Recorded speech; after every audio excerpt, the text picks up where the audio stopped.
ఒకరోజు ఓ పిల్లవాడు ఒకరి ఇంటికి వెళ్ళి కాలింగ్ బెల్ కొట్టాడు. వెంటనే ఆ ఇంటి యజమానురాలు తలుపు తీసింది. హే బాబూ, నీకేం కావాలని అడిగింది.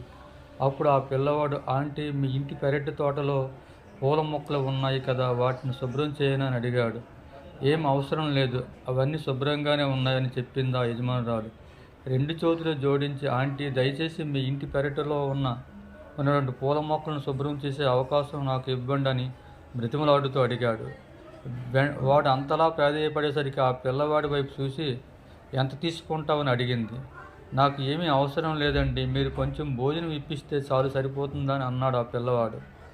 సరే, పని మొదలుపెట్టు అని చెప్పి వెళ్ళిపోయింది ఆవిడ. పని మొదలుపెట్టిన కొద్దిసేపటికి ఆ పిల్లవాడు చాలా శ్రద్ధగా అందంగా ఆ పూల మొక్కలను అమర్చుకుంటూ పనిచేయడం మొదలుపెట్టాడు. అదంతా గమనించినటువంటి ఆ యజమానురాలు, అరే,